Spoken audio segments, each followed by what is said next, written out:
हमारे भी तुलसी टंडन, आदरणीय जयपाल सिंह जी, महानगर के अध्यक्ष श्री मनोहर सिंह जी, आदरणीय राम नारायण जी साहू, श्री नीरज जी वोरा, श्री विनोद जी वाजपेयी, श्री मान सिंह मंडल अध्यक्ष, श्री कैलाश यादव पार्षद, श्री शोभा चौड़का, श्री विद्या रावत पार्षद, श्री प्रत्याशी प्रताप सिंह जी वर्मा, यहाँ के जो इस गेस्ट हाउस के मालिक भी हैं, श्री अनुराग मिश्र, श्री राकेश जी श्रीवास्तव, श्री मुकेश शर्मा, सभागार में उपस्थित मेरे सभी कार्यकर्ता बहनों एवं भाइयों, आप सब लोगों ने इस कार्यक्रम में बहुत ही गर्मजोशी के साथ स्वागत किया है।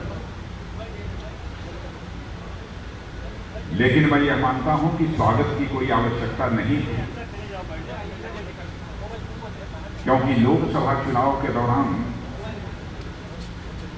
जो समर्थन और जितना प्रबल समर्थन आप सब लोगों ने दिया है, मैं समझता हूं कि किसी भी व्यक्ति के लिए उससे बड़ा तोहफा और कोई दूसरा नहीं होगा।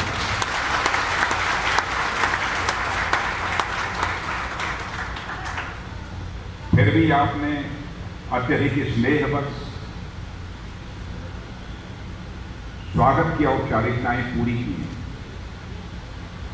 लेकिन आप सबको मालूम होगा कि जैसा मैंने पहले कहा था, चुनाव लड़ते समय, चुनाव जीतने के बाद मैं अपने संसदीय निर्वाचन क्षेत्र के सभी विधानसभा क्षेत्रों में जाऊंगा। 5 विधानसभा क्षेत्रों में इसके पहले मैं जा चुका हूं, और एक बार जब महानगर के सारे कार्यकर्ताओं का सम्मेलन था, उस समय मैंने अपनी इच्छा व्यक्त की थी कि अब विधानसभा स्तर पर ही कार्यकर्ताओं से नहीं मिलूंगा, बल्कि मैं मंडल स्तर पर अपने कार्यकर्ताओं से और वहां की जनता से मिलने के लिए जाना चाहता हूं। और यह सिलसिला प्रारंभ किया है। आज जो यह कार्यक्रम हो रहा है, यह 10वां मंडल है जिस मंडल में यह कार्यक्रम होगा। बहुत सारे सम्मानित नागरिक भी इस कार्यक्रम में मौजूद हैं। मैं उनका भी और आप सभी कार्यकर्ता बहनों भाइयों का भी अपनी तरफ से हार्दिक अभिनंदन करता हूं। आप सभी का मैं स्वागत करता हूं। आप सबको जानकारी है कि स्वतंत्र भारत के इतिहास में पहली बार केंद्र में गैर कांग्रेसी राजनीतिक पार्टी भारतीय जनता पार्टी की स्पष्ट बहुमत के आधार पर सरकार बनी। पहली बार आजाद भारत के इतिहास में स्वाभाविक है, पहली बार यदि कोई गैर कांग्रेसी राजनीतिक पार्टी की सरकार बनी है, तो देश की जनता की उस सरकार से अपेक्षाएं भी होंगी। लेकिन साल सवा साल का जो समय गुजरा है, इतनी बात मैं विश्वास के साथ कह सकता हूं। कोई यह बहस कर सकता है काम अधिक हुआ, काम कम हुआ, इस पर तो बहस कर सकता है, लेकिन इस मुद्दे पर कोई बहस नहीं कर सकता है। इन 15 वर्षों के 15 महीनों के शासनकाल में भारत की प्रतिष्ठा अंतर्राष्ट्रीय जगत में बढ़ी है, इस पर कोई विवाद नहीं कर सकता, कोई बहस नहीं कर सकता। इसके अतिरिक्त भी हमारी सरकार ने कई कल्याणकारी योजनाएं भी प्रारंभ की, और हमारी सरकार ने मानकर यह योजनाएं प्रारंभ की हैं। इस हिंदुस्तान में बड़ी तादाद में लोग ऐसे हैं जो कि गरीबी की जिंदगी गुजार रहे हैं। पहले उनकी चिंता की जानी चाहिए। इसीलिए हमारे प्रधानमंत्री ने कहा कि जब मैं देखता हूं जिनके पास पैसा है उन्हीं की बैंकों तक पहुंच हो पाती है, जिनके पास पैसा नहीं है वह बैंक तक नहीं पहुंच पाते, उनका कोई अकाउंट नहीं खुल पाता। इसलिए उन्होंने एक योजना प्रारंभ की, प्रधानमंत्री जन धन योजना। और आप सभी कार्यकर्ताओं को जानकर यह खुशी होगी, जिनके पास फूटी कौड़ी भी नहीं था, ऐसे लोगों का भी बैंकों में खाता खोलने का काम आजाद भारत के इतिहास में पहली बार किसी सरकार ने किया है तो हमारी सरकार ने। इसका लाभ यह होता है, यदि कोई भी सरकारी सहायता, किसी भी प्रकार की सब्सिडी यदि उस व्यक्ति को देनी है तो वह बिचौलियों के माध्यम से नहीं पहुंचनी चाहिए, बल्कि सरकार के खाते से निकलकर सीधे उस व्यक्ति के बैंक के खाते में पहुंच जानी चाहिए। इसीलिए हम लोगों ने यह योजना प्रारंभ की। अटल पेंशन योजना, प्रधानमंत्री जीवन ज्योति योजना, प्रधानमंत्री सुरक्षा योजना, कई ऐसी प्रमुख योजनाएं प्रारंभ की। मैं समझता हूं कि अधिकांश कार्यकर्ताओं को इन सब सारी चीजों के संबंध में जानकारी पहले से होगी, इसलिए उसके विस्तार में नहीं जाना चाहता। लेकिन एक योजना की मैं चर्चा करना चाहता हूं। मैं समझता हूं कि हिंदुस्तान में शायद ही कोई ऐसा होगा जो महीने में 1 रुपये का योगदान न कर सके, महीने में केवल 1 रुपया। एक ऐसी योजना हमारी सरकार ने प्रारंभ की है। कोई भी व्यक्ति पूरे 1 महीने में केवल 1 रुपया जमा करता है, यानी साल में केवल 12 रुपया जमा करता है, तो उसका 2 लाख रुपए का दुर्घटना बीमा पक्का हो गया। यदि कोई आकस्मिक घटना घटित होती है तो उसके परिवार के आश्रितों को 2 लाख रुपए की धनराशि प्राप्त हो जाए। हम लोगों ने एक और योजना प्रारंभ की है। जिन लोगों को पेंशन प्राप्त होती है वो तो ठीक है, वह नौकरी में लंबे समय तक उन्होंने अपनी जिंदगी गुजारी है और सेवानिवृत्त होने के बाद, रिटायर होने के बाद उन्हें पेंशन प्राप्त होती है। लेकिन बहुत सारे ऐसे लोग हैं जिनको कि पेंशन प्राप्त नहीं होती है, अथवा जिन्होंने जीवन में कोई नौकरी नहीं की है। हम लोगों की एक योजना है, उस योजना के अंतर्गत हम लोगों ने फैसला किया है कि इस हिंदुस्तान में एक भी व्यक्ति ऐसा शेष नहीं बचना चाहिए जिसको कि 60 वर्ष की आयु पूरी होने के बाद किसी न किसी प्रकार की पेंशन प्राप्त न हो जाए, भले ही वह नौकरी किया हो अथवा न किया। उसके लिए कुछ निर्धारित राशि प्रतिवर्ष आपको 320 रुपये की जमा करनी है, प्रतिवर्ष केवल 300।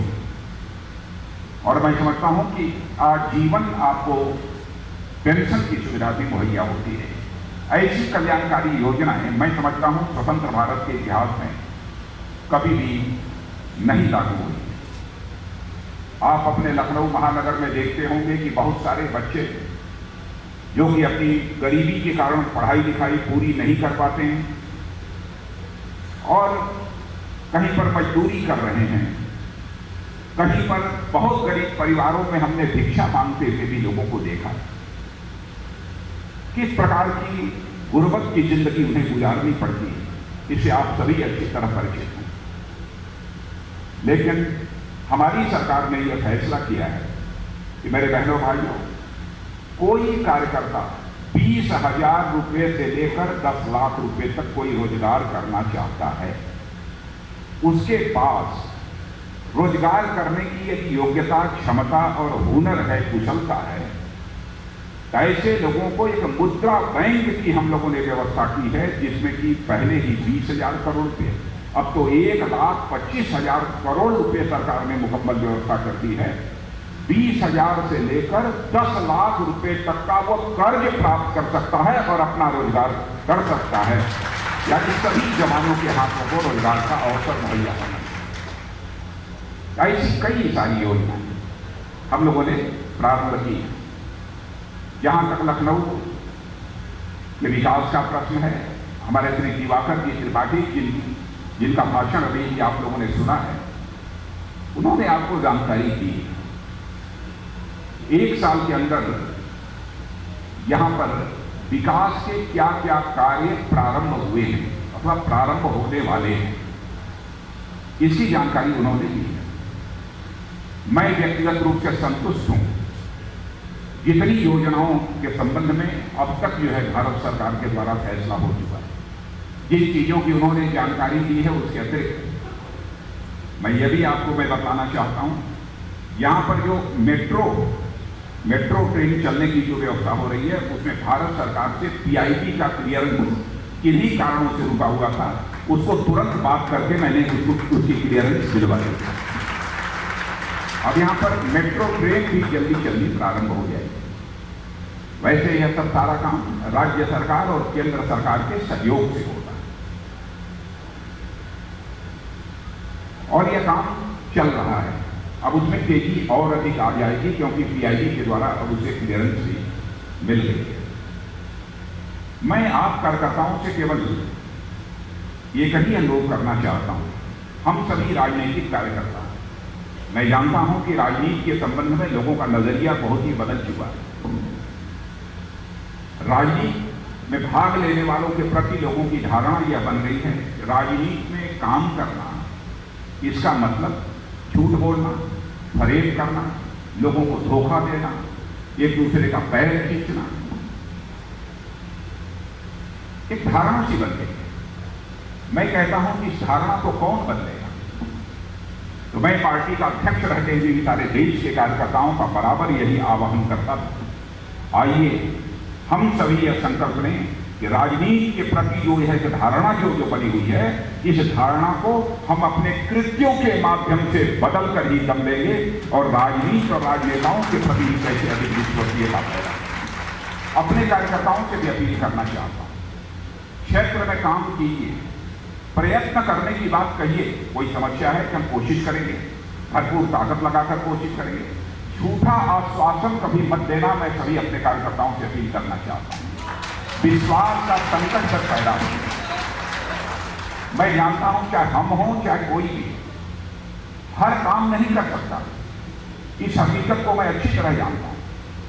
हर काम कोई नहीं। अब कोई यह सोचे कि हम जो जाकर किसी विधायक को दे दें, सांसद को दे दें, मंत्री को दे दें, मुख्यमंत्री को दे दें, प्रधानमंत्री को दे दें, वो हो ही जाएगा, इस बात की गारंटी नहीं होती।